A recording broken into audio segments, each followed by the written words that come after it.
Dear students, आज हम intermediate का चौथा चैप्टर पढ़ने जा रहे हैं जो है the rat traps. The rat traps इसके राइटर हैं सिलेमा लेगोर्लॉफ। अब हम स्टार्ट करते हैं chapter. Once upon a time there was a man who went around selling small rat traps of wire. Once upon a time एक समय की बात है। देयर वाज ए मैन एक आदमी था हु वेंट अराउंड सेलिंग जो घूम कर बेचता था small rat traps of wire तार की बनी छोटी चूहेदानी। He made them himself at odd moments. He made himself वो उसे खुद बना रहा था एंड ओड मोमेंट्स विषम परिस्थितियों में। From the material he got by begging in the store or at the big farm. From the material उन पदार्थों से he got by begging जो वो मांग कर लाता था in the stores दुकानों से or at the big farms अथवा बड़े बड़े फार्म हाउसों से।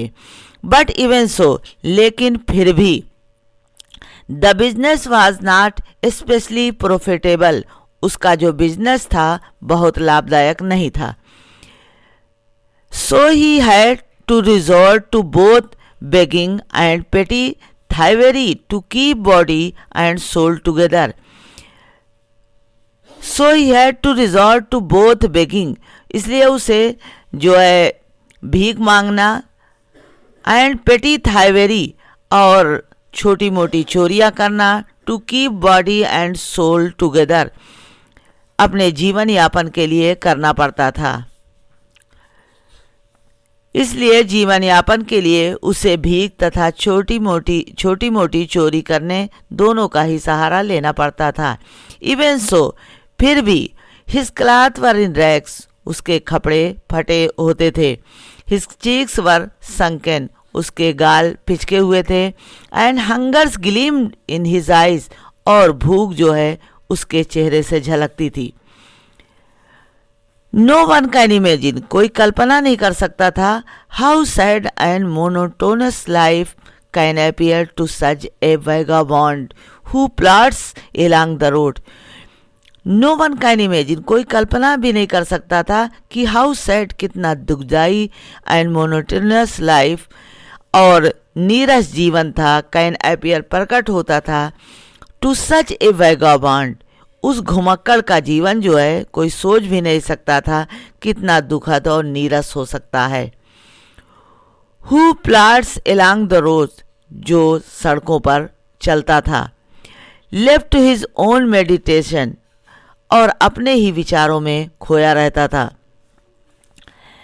बट वन डे लेकिन एक दिन this man had fallen into A line of thought परंतु एक दिन इस आदमी के दिमाग में एक विचार आया which really seem to be entertaining जो वास्तव में बहुत ही मनोरंजक था।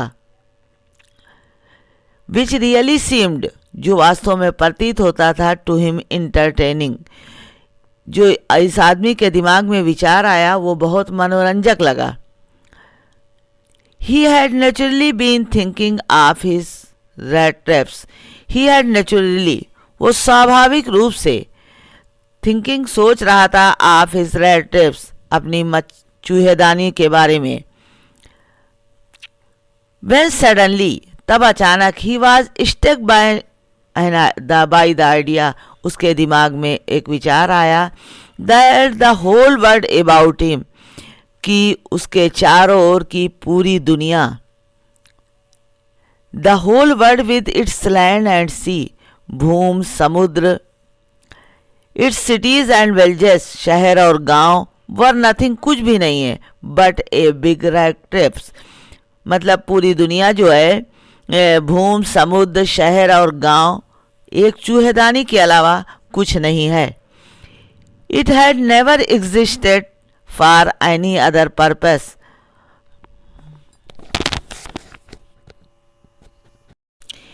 It had never existed for any other purpose इसका कोई दूसरा उद्देश्य नहीं है then to set baits for people. Baits mean चारा डालना। तो लोगों को जो चारा डालने के अलावा कुछ नहीं है। It offer riches and joy, shelter and food, heat and clothing. ये दुनिया को संपत्ति, खुशियाँ, आश्रय, भोजन, गर्मी और वस्त्र जो है exactly as the rat trap offer cheese and pork, ठीक उसी तरह है जैसे चूहेदानी जो है चीज़ एंड पॉर्क, पनीर और सुअर के मांस को पेश करती है। And as soon as anyone let himself be tempted to touch the bait, और and as soon as anyone let himself, और जैसे ही कोई बी टेम्पटेड आकर्षित होता है टू टच द बैट, चारे को छूने के लिए, it close in him on him, वो इसमें फंस जाता है। And then everything came to an end, और फिर सब कुछ समाप्त हो जाता है। The world had of course never been very kind to him. The world had of course, संसार वास्तव में never been very kind to him, कभी उसके लिए दयालु नहीं रहा। So it gave him unwanted joy to think ill of in this way, इस प्रकार उसे संसार के बारे में बुरा सोचने में एक अजीब सा आनंद मिलता था। It became a cherish pass time of his during money dreary plodding to think of people. It became a cherish pass time, cherish कहते हैं इच्छित, पास टाइम माने जो समय बीते। It became a cherish pass time him, इसलिए वो उसके लिए एक बहुत सी जो पास टाइम होता है उसका समय बिताने के लिए, during money dreary plodding, dreary means नीरस, प्लॉजिंग मीन्स यात्रा, जो उसकी नीरस यात्राएं थी, टू थिंक ऑफ पीपुल, लोगों के बारे में सोचने की। तो अपनी बहुत सी नीरस यात्राओं के दौरान he knew who had let themselves be caught in the dangerous snares, जो नीरस यात्राओं के दौरान ऐसे परिचित लोगों के बारे में सोचना उसका इच्छित मनोरंजन बन गया था। End of other who were still circling around the bat, जो अब भी जो है सर्कलिंग घूम रहे थे अराउंड द बैट, लालच के वजह से चक्कर लगा रहे थे। It became a cherish pass time, तो इसलिए जो है उसका एक अच्छा समय इच्छित समय बीत रहा था। ड्यूरिंग मनी dreary plodding, जो अपनी नीरस यात्राओं के दौरान में वो टहलता था, टू थिंक ऑफ पीपुल, लोगों के बारे में सोचने का। He knew who had let themselves be caught in the danger snare, जो खतरनाक जाल में फंस चुके थे। End of other who were still circling around the bat, या जो चारे के चारों तरफ चक्कर लगा रहे थे, ऐसे लोगों के बारे में वो ये सोचता रहता था। वन डार्क इवनिंग, एक अंधेरी शाम को, as he was treading along the road, एक अंधेरी शाम को जब वो सड़क पर टहल रहा था, ही काट side of a little grey cottage, उसकी नज़र सड़क के किनारे एक कुटिया पर पड़ी। बाई द रोड साइड, सड़क के किनारे। And he knocked at the door to ask shelter for the night. He knock the door, उसने दरवाजे को खटखटाया, टू आस्क, पूछने के लिए, शेल्टर फॉर द नाइट, यानी रात में शरण मांगने के लिए उसने दरवाजे को खटखटाया। नार वाज ही रिफ्यूज, उसने इनकार नहीं किया। इंस्टेड ऑफ द सोर फेसेस, इसके बजाय खट्टे चेहरे यानी दुखी मन से, विच आर्डनली मेट हिम, जैसा उसे अक्सर लोग मिलते थे, जो आमतौर पर जो मिलने वाले दुखी चेहरे के बजाय जो घर का मालिक था, मेट हिम द ओनर, जो मालिक था, who was an old man, जो एक बूढ़ा आदमी था, विदाउट वाइफ और चाइल्ड, जिसके ना तो बीवी थी और ना बच्चे थे, वाज हैप्पी, खुश हुआ, to get someone to talk, कि कोई उसे बात करने के लिए मिला, to to in his loneliness, यानी उस अकेलेपन में उसे कोई बात करने के लिए मिला। अक्सर उसे जैसा दुखी मन के चेहरे वाले लोग मिलते थे, उसके बजाय जो उसको मालिक मिला वो एक बूढ़ा आदमी था जिसके बीवी बच्चे नहीं थे। Was happy to get someone to talk, वो खुश हुआ ये देख के कि कोई उसे बात करने के लिए मिला। टू हिज लोनलीनेस, इस एकांतवास में।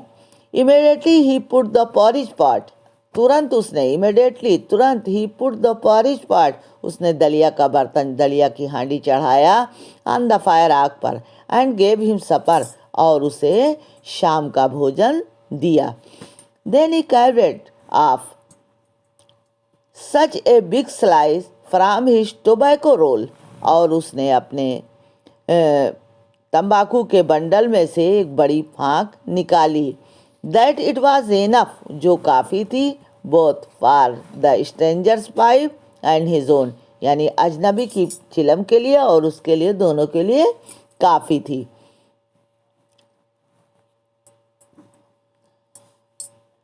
Finally he got out an old pack of card, और अंत में उसने एक पुरानी ताश की गड्डी निकाली। And play mjolis with his guest until the bedtime, और सोने के समय तक अपने मेहमान के साथ ताश का मेजोल्स नामक खेल खेला। The old man was just as generous with his confidence as with his porridge and tobacco. The old man, बूढ़ा आदमी जो था, वाज जस्ट एज जनरस, उतना ही उदार था, विद हिज कॉन्फिडेंस, अपनी गुप्त बातें बताने के लिए, as his with his porridge and tobacco, जितना वो अपनी तंबाकू और दलिए के प्रति उदार था। बूढ़ा आदमी दलिया और तंबाकू के प्रति जितना उदार था, उतना ही उदार अपनी गुप्त बातें बताने के लिए था। The guest was inform at once, अतिथि को तुरंत ही बता दिया गया, that in his days of prosperity, कि वो अपने समृद्ध के दिनों में, his host had been a crofter at Ramsjo iron work, कि उसका मेज़बान जो था, अर्थात वो बूढ़ा आदमी, राम से लौह उद्योग की ज़मीन में कृषक था। And had work on the land, और उसने उस ज़मीन पर काम भी किया। Now that he was no longer able to do day labour, अब जबकि वो दिन भर काम नहीं कर सकता।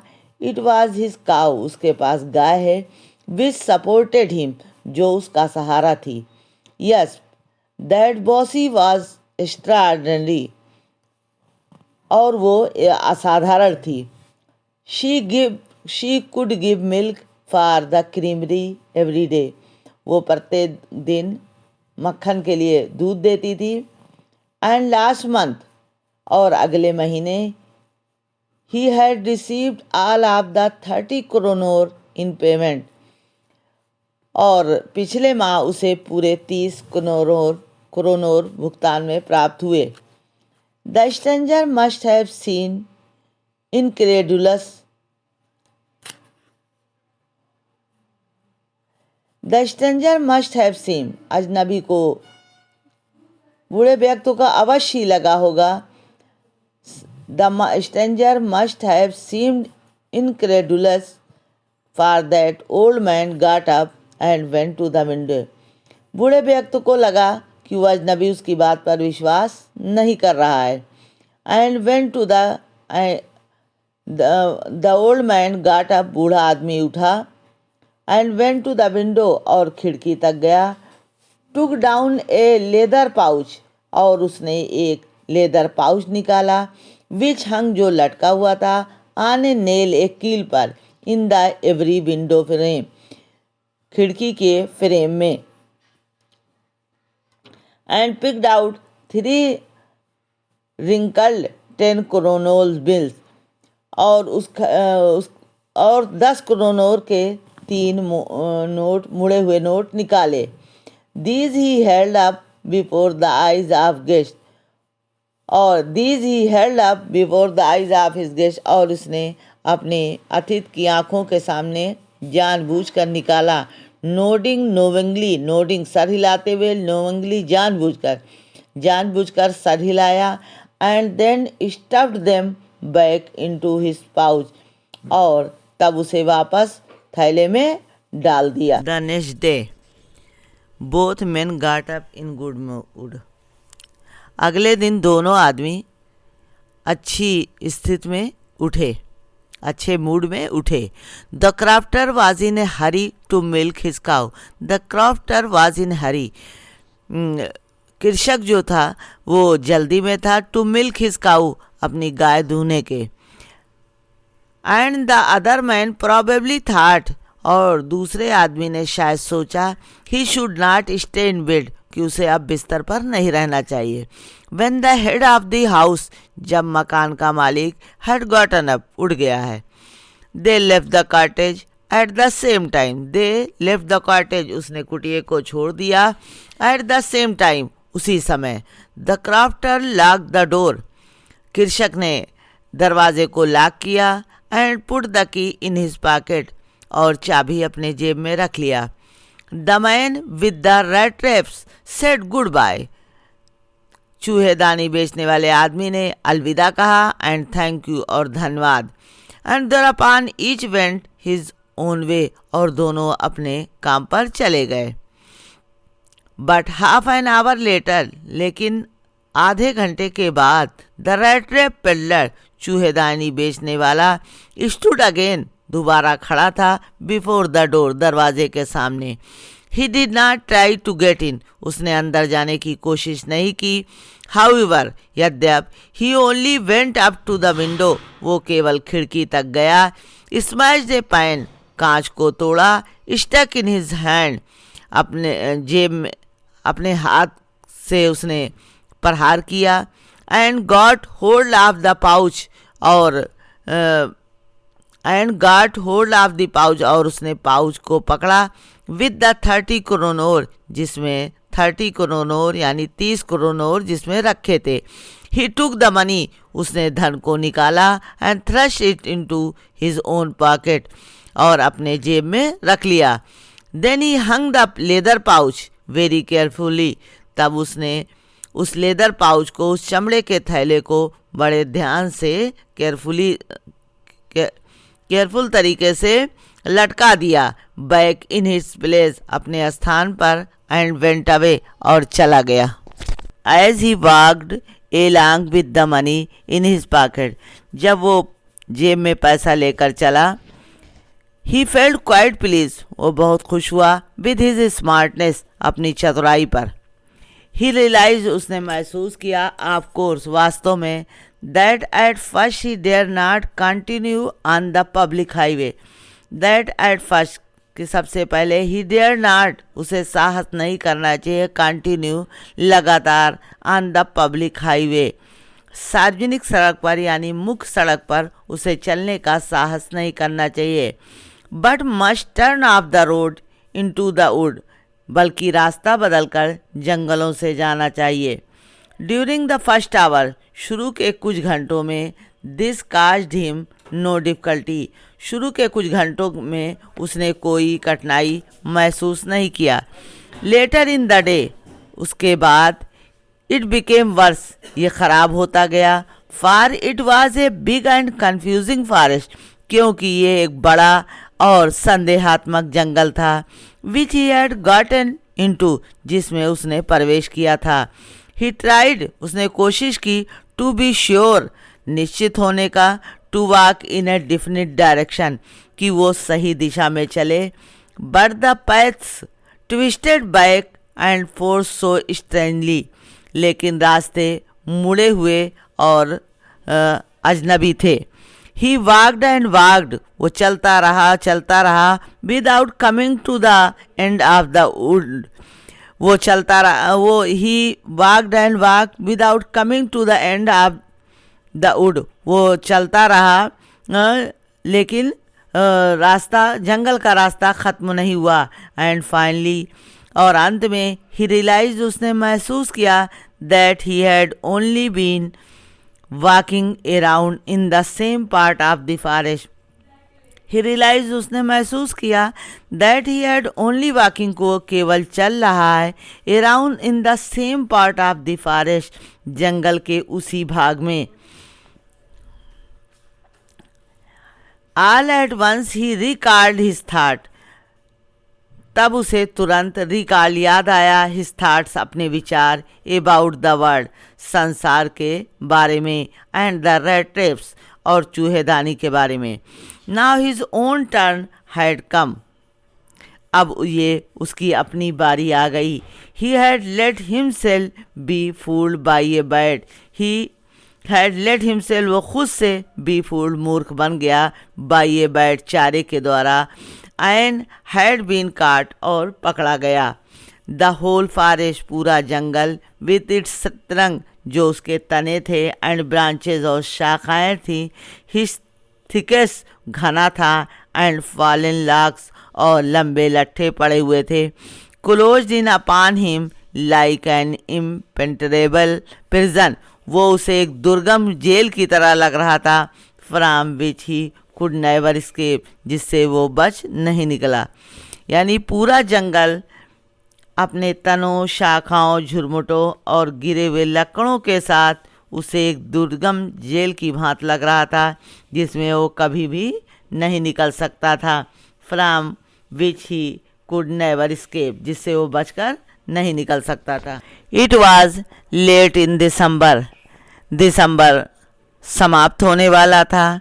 डार्कनेस वाल already descending over the forest, अंधेरा पहले ही से जंगल में छाने लगा था। Darkness was already descending over the forest, यानी डार्कनेस अंधेरा वाज ऑलरेडी डिसेंडिंग उतर रहा था, ओवर द फॉरेस्ट जंगल पर अंधेरा छा रहा था।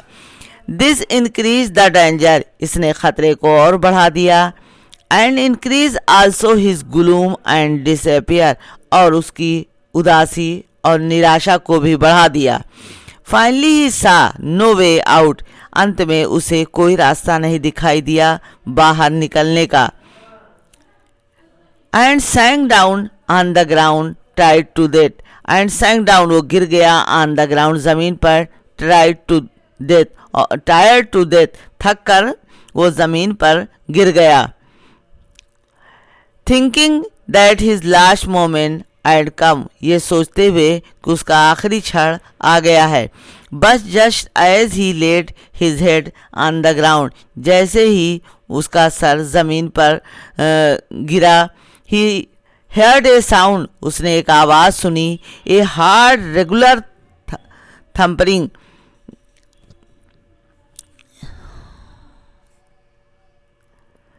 एक जोरदार लगातार थपथपाहट की थप की आवाज़। देयर वॉज नो डाउट, इसमें कोई संदेह नहीं था, एज टू दैट वाट, कि वो क्या था। ही रेज्ड हिमसेल्फ, वो उठ खड़ा हुआ। Those are the hammer stroke from an iron mill, ये किसी लोहे की फैक्ट्री से हथौड़े की प्रहार की ध्वनि थी। ही थॉट, उसने सोचा, there must be people nearby, यहाँ पास में ही लोग होने चाहिए। He summoned all his strength, उसने अपनी पूरी ताकत से बुलाया। गॉट अप, उठा। And staggered in the direction of the sound, और स्टैगर्ड लड़खड़ाते हुए आवाज़ की तरफ बढ़ा। The Ramsjo iron work which are now close down, Ramsjo लौह उद्योग जो अब बंद हो गया था। Were not so long ago,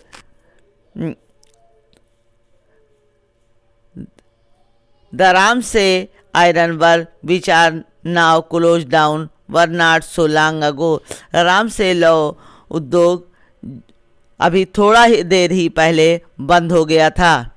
A large plant which smelter, rolling mill and forge, थोड़े समय पहले ए लार्ज प्लांट, एक लंबा प्लांट था, विद द स्मेल्टर, जिसमें पिघलाने वाली, और रोलिंग मिल, बेलनी मिल, और फॉर्ग और भट्टी थी। In the summer time, long lines of heavily loaded barks and scout slid down the canal. गर्मी के दिनों में, इन द समर टाइम, के दिनों में लॉन्ग लाइफ, लंबी लाइनें लगी हुई होती थीं of heavily loaded barks and scout. गर्मी के दिनों में नौकाएं की कतारें जो है उस नहर में चलती थीं, स्लिड डाउन द कैनाल, नहर में चलती थीं, which led to a large inland lake, जो उस इलाके के मध्य भाग में बड़ी सी झील की तरफ जाती थीं। And in the winter time, और सर्दी के दिनों में the roads near the mill, सड़कें जो हैं मिल के करीब वर ब्लैक, काली हो जाती थीं, from all the coal dust, कोयले की धूल से, which shifted down from the big charcoal.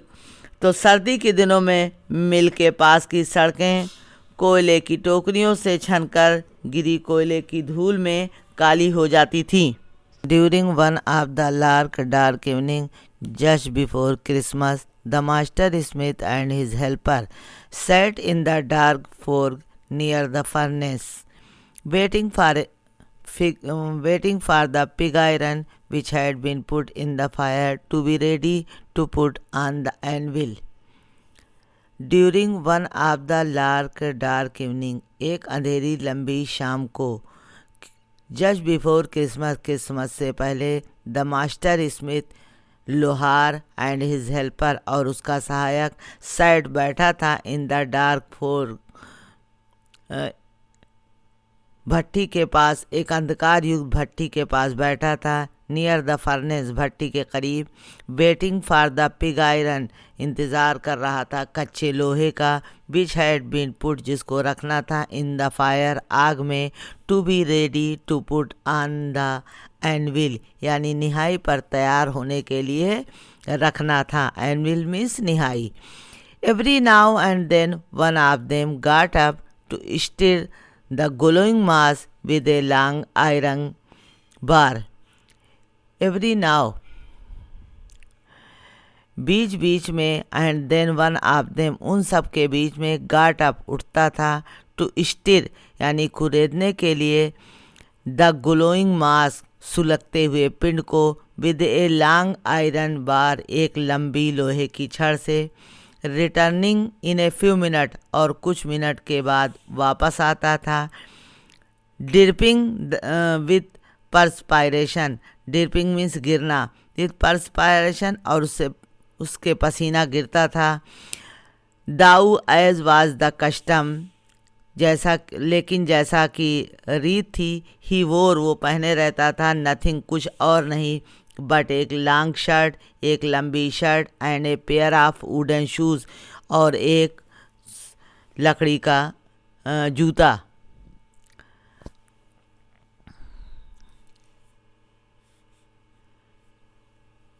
कहने का मतलब है बीच बीच में उनमें से कोई एक लंबी लोहे की छड़ से सुलगते हुए पिंड को कुरेदने के लिए खड़ा होता और कुछ ही छड़ों में टपकते हुए पसीने के साथ लौटता। जैसा कि प्रथा थी, एक लंबी शर्ट और लकड़ी के जूतों के अलावा वो कुछ भी पहने हुए नहीं था। ऑल द टाइम, पूरे समय, देयर वेर मैनी साउंड, वहाँ बहुत सी आवाज़ें सुनाई देती थी, to be heard in the forge, उस ढलाई घर में। हर समय ढलाई घर में बहुत सी ध्वनियाँ, बहुत सी आवाज़ें सुनाई देती थी। द बिग ब्लोस, बड़ी धौकनी जो होती थी, ग्रोंड, कराहती थी, एंड द बर्निंग कोल क्रेक्ड, और कोयला चटकता था। द फायर बॉय, आग की देखभाल करने वाला लड़का, शोवेल्ड, बेलचे से डालता था। चारकोल, आग की देखभाल करने वाला लड़का बेलचे से चारकोल डालता था। इनटू द मा ऑफ द फर्नेस, भट्टी में। With a great deal of clutter, और उससे खड़ खड़ की आवाज़ होती थी। आउटसाइड रोड द वाटरफॉल, बाहर वाटरफॉल जो है, जलप्रपात जो है, रोड दहाड़ते थे। And A sharp north wind, और एक उत्तरी हवा, whipped the rain again the brick tiled roof, बाहर जलप्रपात दहाड़ते थे और तेज उत्तरी हवा फर्श के ईंटों पर वर्षा के कोड़े मारती थी। It was probably on account of all this noise. It was probably on account of all this noise, इस सब शोर के कारण, that the blacksmith did not notice, लोहार ने ध्यान नहीं दिया, that a man had opened the gate, कि एक आदमी ने दरवाज़ा खोला था, and entered the forge, और ढलाई घर में प्रवेश किया, until he stood close up to the furnace, और जब तक वो भट्ठी के पास खड़ा रहा। Surely it was nothing unusual, निश्चित रूप से ये unusual, एक असाधारण बात थी। फॉर पुअर वेगाबान, गरीब घुमक्कड़ों के लिए, without any better shelter for the night, रात के लिए इससे अच्छा शरण स्थल नहीं था। टू बी अट्रैक्ट, वो आकर्षित होते थे। टू द फोर्ग, ढलाई घर में। By the glow of light, प्रकाश की चमक से। विच स्केप्ड, जो बच निकलती थी। थ्रू द सूटी पैंस, उस शीशे से, उस काले शीशे से चमक प्रकाश निकल पड़ता था। And to come up to warm themselves in front of the fire, and to come up, और आते थे, टू वार्म, गर्म करने के लिए अपने आप को, in front of the fire, आग के सामने। The blacksmith glance over casually and indifferently at the intruder, the blacksmith, लोहार ने ग्लांस, निगाह डाली, ओनली कैजुअली, उसने glance, the blacksmith glance only casually and indifferently at the intruder, लोहे का काम करने वालों ने घुसपैठिए पर एक सरसरी और निरपेक्ष भाव से निगाह डाली। He looked the way people of his type usually did, वो वैसा ही दिखाई दे रहा था। He looked the way people of his type usually did, वो वैसा ही दिखाई पड़ रहा था जैसा उस तरह के लोग दिखाई पड़ते हैं।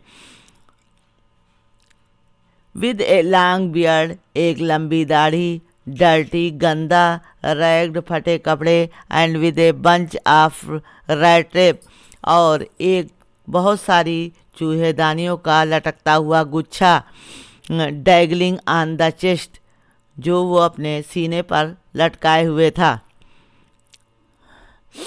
He ask permission to stay, उसने रुकने के लिए आज्ञा मांगी। And the master black Smith nodded A hearty consent without honoring him with a single word, उसने ठहरने की अनुमति मांगी और मुख्य लोहार ने उसके सम्मान में एक भी शब्द बोले बिना घमंड भरी स्वीकृति से सिर हिला दिया। ही आस्क परमिशन, उसने आज्ञा मांगी, टू स्टे, रुकने के लिए। And the master blacksmith, और लोहार ने नोडेड, सर हिला दिया। A hearty consent without honouring him with a single word,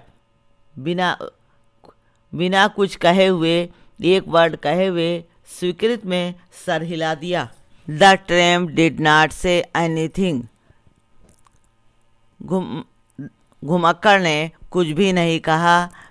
either he had not come there to talk but only to warm himself and sleep, घुमक्कड़ ने कुछ नहीं कहा, वो वहाँ बात करने के लिए नहीं, वरन तापने और सोने के लिए आया था। In those days the Ramsjo iron mill was owned by a very prominent iron master. In those days, उन दिनों, राम से आयरन मिल यानी राम से लौह उद्योग का मालिक, was owned by a very prominent iron master, उसका मालिक जो है एक प्रसिद्ध लोहे का व्यापारी था।